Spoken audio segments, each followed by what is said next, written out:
সকাল শুরু হয় আমার কাপড় টানা ধুয়ে ধুয়ে। কাঁথাগুলো শুকাতে যে আমার সারাদিনে কতবার আসতে হয় আর যাইতে হয়, মানে রোদ উঠে আর বৃষ্টি নামে। বৃষ্টি আর রোদের কথা কি যে বলবো, তার বলার মতন ভাষা নেই আমার। আজ কয়দিন তো একদমই বৃষ্টিতে একদম পুরো নাজেহাল অবস্থা হয়ে গেছে আমার। আর বাচ্চাটাকে তো ডাইপার পরে রাখতে রাখতে র্যাশ উঠে যাচ্ছে। এখন সকালের কাপড় চোপড় রোদে দিয়ে চলে আসছি চা বানানোর জন্য। সকালবেলা একটু রং চা না খেলে আমার আবার ভালোও লাগে না।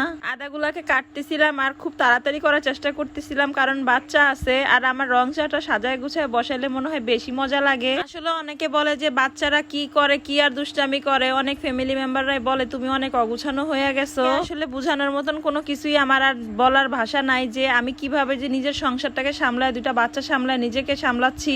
আমার জায়গা বা আমার পরিস্থিতিতে তারা কেউই নাই বর্তমানে। আমি নিজেরটা নিজেই ভালো বুঝতেছি আমি কেমন আছি। নিরিবিলি এক কাপ চা খাওয়ার সময় পাচ্ছি না আমি, আর তারা আছে আমার ঘর বাড়ি অপরিষ্কার নিয়া। বাচ্চারা ঘুমে থাকতে থাকতে আমি চা আর কফিটা খাওয়ার চেষ্টা করি, না হলে আমার কাছে শান্তি লাগে না। আর মোবাইলে দেখতেছিলাম কে কে কল দিছে গতকাল রাতে, কারণ বৃষ্টি হয়েছে আমি মোবাইলটা দেখতেই পারি নাই। আশেপাশে যদি ও শব্দ শুনতে পান সেটা হচ্ছে এই যে আমার নিউবর্ন বাচ্চার শব্দ। সে যাই হোক, চাটা খেয়ে আবার দুপুরবেলা বাহিরের দিকে বের হয়েছিলাম একটা চার্জার ফ্যান কেনার জন্য। বললাম না যে কারেন্ট তো একদমই থাকে না বর্তমানে। আর দেখেন আমার বড় বাচ্চাটা কত সুন্দর করে তার ছোট বোনকে ধরে রেখেছে। এত বেশি কারেন্টে ডিস্টার্ব করে যে আমাদের এখানে বলার মতো না। প্রতিদিনই প্রায় 4-5 বারের বেশি কারেন্ট চলে যায়। আর 5-6 ঘন্টা কারেন্ট না থাকলে দুইটা বাচ্চা নিয়ে যে কি পরিমাণ অসহ্য যন্ত্রণা হয় সেটা আসলে বলে বোঝানোর মতো না।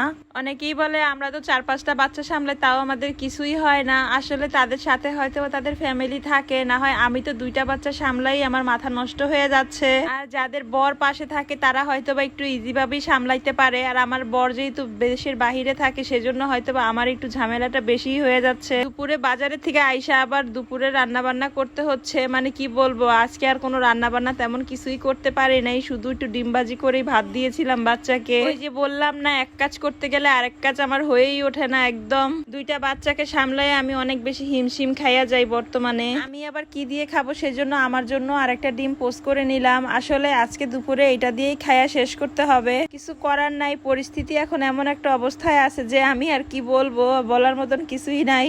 দুপুরবেলা যাই দিয়ে খাই না কেন, রাতের বেলা তো রান্না বান্না করতেই হবে। সেজন্য আবার রাতের বেলা রান্না করার জন্য চলে আসছি। একটু ভালো মন্দ রান্না করব যাতে আমার 2 দিন চলে যায়। আমি আজকে একটু গোশ রান্না করে নিব যাতে আমার সকালবেলা উঠে আর তেমন একটা প্যারা নিতে না হয়। আর মাংসটা রান্না করলে আমার 2 দিন অনায়াসেই চলে যায়, কারণ আমার বাচ্চার মাংস হলে আর অন্য কিছুই লাগে না। আর আমি তো রান্না করার আলসামিতেই খাইতে আসবো না। 2টা বাচ্চাকে সামলায় আমি এত বেশি টায়ার্ড হয়ে যাই যা বলার মতো না।